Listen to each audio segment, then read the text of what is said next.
सीतेला अशोक वाटिकेमध्येच का ठेवलं होतं? त्याचं काही कोरिलेशन आहे का? फक्त तुझ्या अशोक वाटिका आहे. अशोक या नावाचाच एक तर महत्वाचं वर्णन आहे. ही जी वनस्पती आहे ही अशोक म्हणूनच आलेली आहे. ठीक आहे, हा आहे खरा अशोक. ठीक आहे, तर आपण मागच्या व्हिडिओमध्ये छोट्या अशोकाबद्दल बोललो. तर अशोक म्हणजे ज्याच्यामुळे शोक कमी होईल. ठीक आहे, आता सीता ही रामापासून दूर झाली आणि ती शोकामध्ये आहे. तर तो शोक कमी व्हावा, विस्मरण व्हावं किंवा ती आठवण कमी व्हावी याच्यासाठी अशोकाच्या वनामध्ये ठेवलं. पण अशोकाला स्त्री मित्र म्हटलंय आयुर्वेदामध्ये स्त्री मित्र म्हणून त्याचं वर्णन आलेलं आहे. आणि स्त्री मित्र म्हणायचं कारण आहे की ज्याच्यामुळे स्त्रियांमधले असणारे गर्भाशयाचे विकार, स्त्रियांमध्ये असणारे आर्तवाचे विकार, ठीक आहे, ज्याच्यामध्ये मेन्स्ट्रुएशन रिलेटेड प्रॉब्लेम जो असतो तो कमी होणार, त्यांच्यामध्ये हेवी मेन्स्ट्रुअल ब्लिडिंग होत असेल तर ती कमी होण्यासाठी अशोकाचा वापर केला जातो. ठीक आहे, अशोकाला वेदनास्थापन महाकशात वर्णन केलेलं आहे चरकसंहितेमध्ये. पण अशोकाचं गर्भाशयासाठी पहिलं वर्णन वृंद माधवांनी सांगितलं.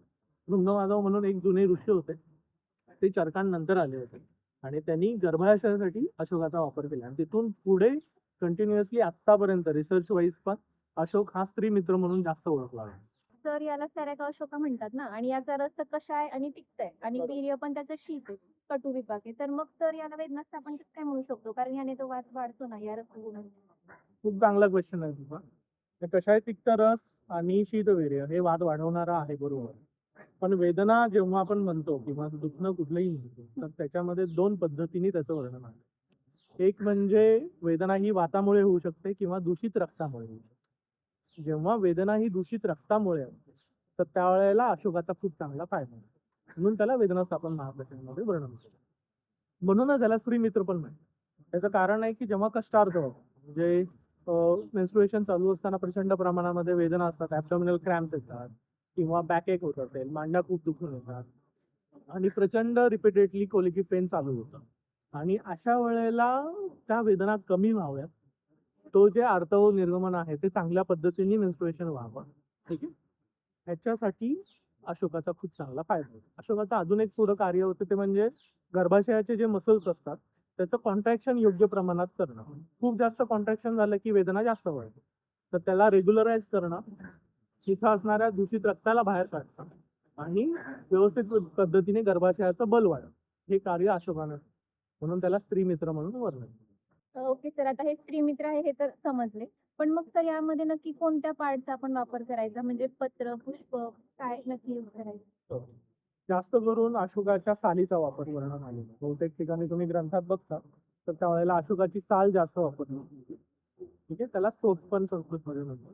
त्याच्याबरोबर अशोकाच्या पानांचाही वापर करता येतो आणि अशोकाच्या फुलांचा वापर हा जास्त करून त्वचा किंवा सौंदर्य वाढवण्याच्या हिशोबाने अशोकाच्या फुलांचा वापर केला जातो.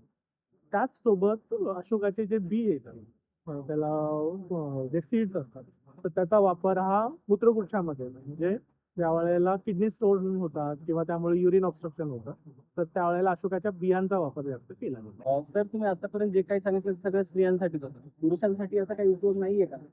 अरे, असं काही नाहीये की अशोक फक्त स्त्रियांनाच वापरायला पाहिजे. तो हा पुरुषांसाठीही उपयोगी आहे.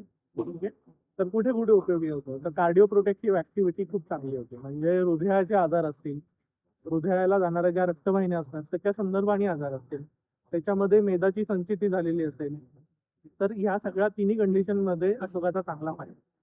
त्याच्यासोबत अशोक वापरला जातो तो रक्त प्रवाहिका, म्हणजे ज्या वेळेला हवेचा त्रास होतो, म्हणजे स्टूल जेव्हा पास होत असतं, मलप्रवृत्ती जेव्हा होत असते त्यावेळेला चिकटपणा खूप जास्त प्रमाणात येतो आणि त्याचसोबत जेव्हा रक्तही पडतं तर त्याला रक्त प्रवाहिका किंवा रक्ती आव असं म्हटलं जातं बोलीमध्ये.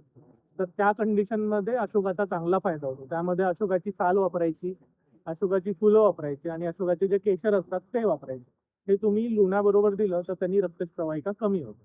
त्याचसोबत रक्ती मुळव्याध जे असते त्यामध्येही अशोकाच्या सालीचा खूप चांगला फायदा आहे.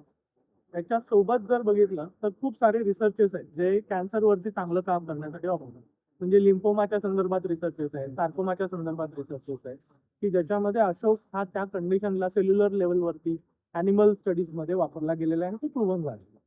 ठीक आहे, तर असं जुन्या काळापासून, म्हणजे जुन्या काळापासून असं म्हणण्यापेक्षा रामायणापासून ते आत्ताच्या असणाऱ्या कलियुगापर्यंत अशोक हा कंटिन्यू आहे आणि तो सगळ्यांसाठी आहे.